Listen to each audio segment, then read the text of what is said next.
E aí, fião? Escutando aí o tema de We Were Soldiers, Nós Fomos Heróis, filme com Mel Gibson, que retrata a chegada do Tenente Coronel Hal Moore no Vietnã, os primeiros episódios no Vietnã ali. E a música realmente é muito triste, né? Porque lembra as batalhas, né? Aquela coisa toda. E pra mim, particularmente, um monte de companheiro perdido aí pela guerrilha urbana. Então, fião, mas não é isso que eu vou falar. A música tem um porquê tá aí, né, fião? Eu sempre coloco a parada subliminar. Nós vamos falar da maior organização militar hoje que está em evidência, não é? Que é a famosa OTAN ou NATO. NATO, North Atlantic Treaty Organization, e OTAN, Organização do Traité de l'Atlantique Nord. Se não for em francês, fião, é o seguinte, vai fazer um curso de francês e me erra. As duas línguas, as duas siglas, elas estão corretas porque as línguas da OTAN são inglês e francês. A gente vai explicar daqui a pouco por quê. São as línguas oficiais da OTAN.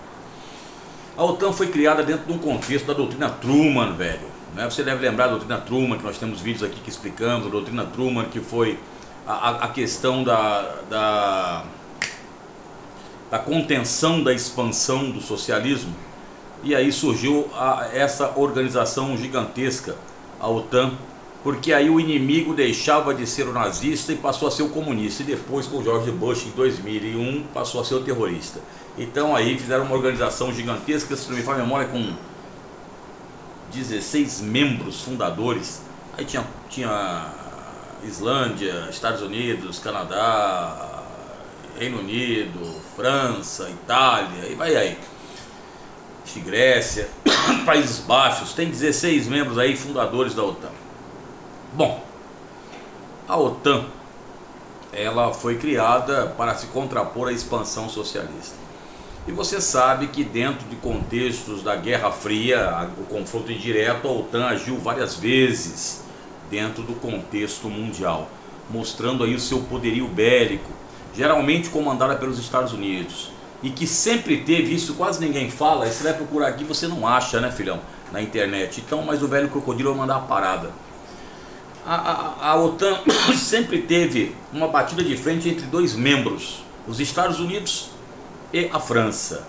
Nós já falamos para vocês que a França, você tem uma escola de militares franceses chamada Escola de Sorbonne, que inclusive aí dirigiu o pensamento, por exemplo, do presidente Humberto de Alencar Castelo Branco, né, do general Golberal, é complicado, general Golberillo Couto e Silva, né, que era uma coisa mais assim, a escola de Sorbonne, militares mais politizados.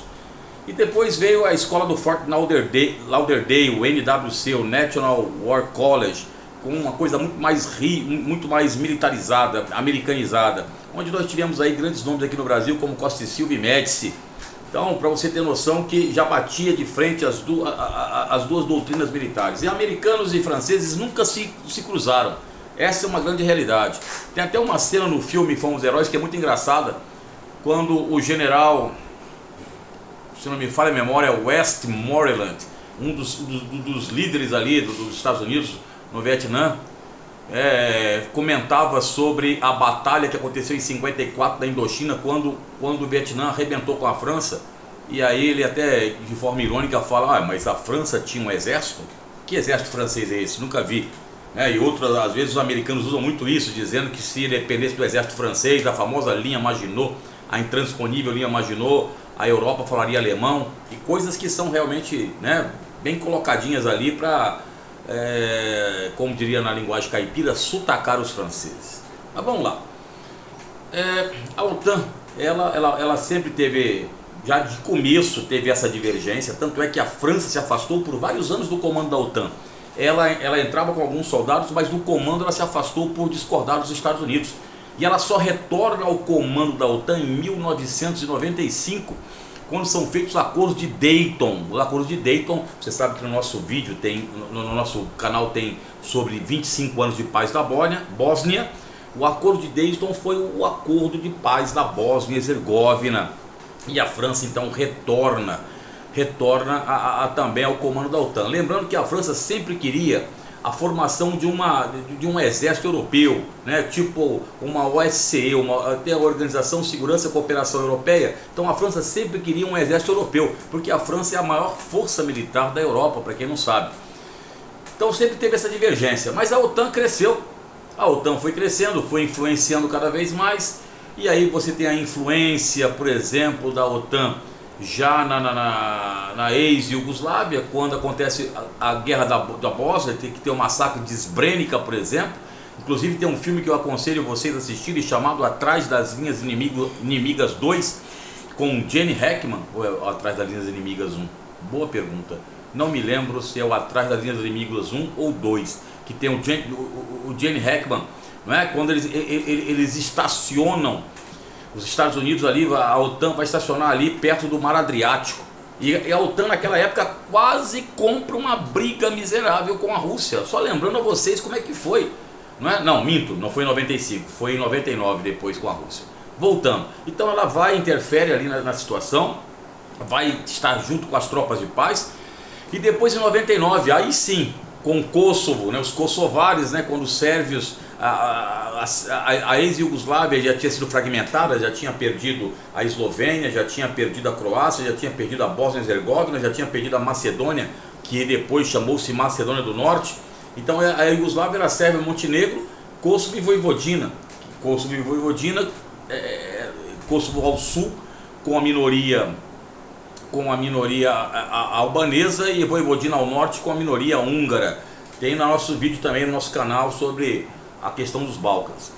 Então entenda bem, aí quando ali na época era o Slobodan Milosevic que ia sufocar Kosovo, a OTAN foi lá comemorando os 50 anos para manter o equilíbrio daquela região. E aí onde está a primeira situação de pendenga com a Rússia na época.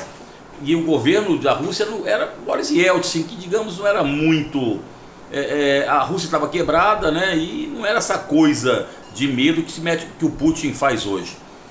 Aí a Rússia envia na porta-aviões da sua frota do Mar Negro. E aí a Turquia, que é membro da OTAN, é interessante isso, a Turquia é membro da OTAN porque controla os estreitos de Dardanelo e Bósforo, que é a saída da Rússia para mares quentes. Então ela controla essa situação, só que não é aceita pela União Europeia até hoje como aliada. Então a OTAN, a Rússia vai passar e a Turquia iria impedir. E aí o Boris Yeltsin falou o seguinte: se vocês impedirem, vão atropelar essa parada aí, filhão. Vamos passar por cima de vocês.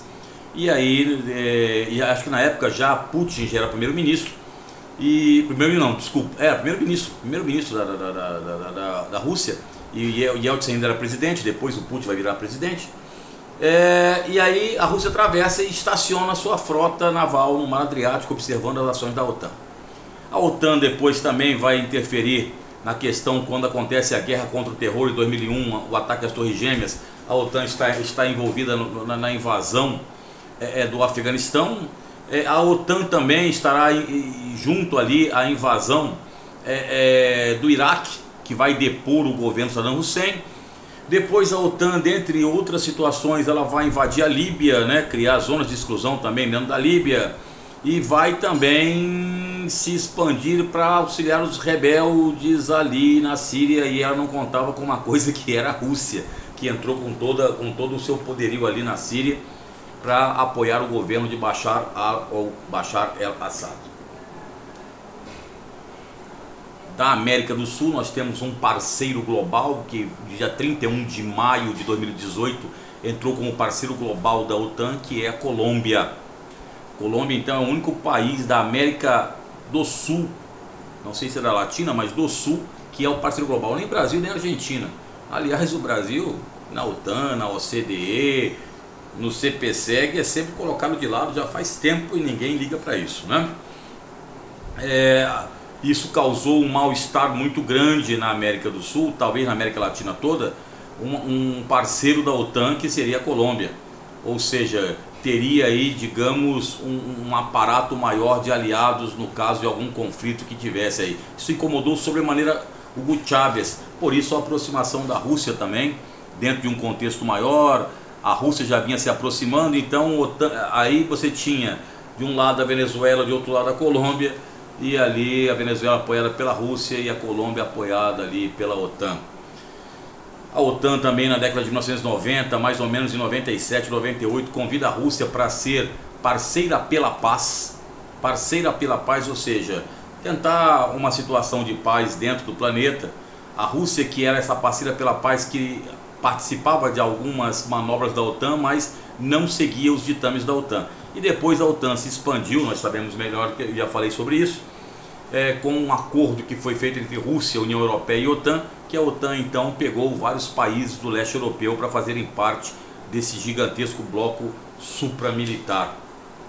Lembrando que a questão da Ucrânia, a OTAN e a União Europeia não cumpriram um acordo, então a OTAN chama a Geórgia, que em 2008 nós temos a invasão da Rússia à Geórgia, onde ela arrebenta com a Geórgia, toma a capital Tbilisi e decreta ali a Abcásia e a Ossétia do Sul, né? Ela diz que vai garantir os direitos das minorias étnicas dentro da Geórgia e coloca os dois pés, como está hoje ali na Abcásia e na Ossétia do Sul, o exército russo.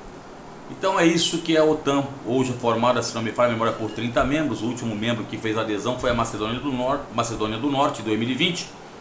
E está aí o mundo traçado na geopolítica de xadrez. Isso cai em vestibular, filhão, pode ficar ciente que vai cair. Se não cair é porque os vestibulares são anticontemporâneos. Parece que aí você vê essa parada e eles perguntam que tipo de rocha que tem lá não sei aonde. Quer dizer, tudo bem, cara, mas pô, pelo amor de Deus.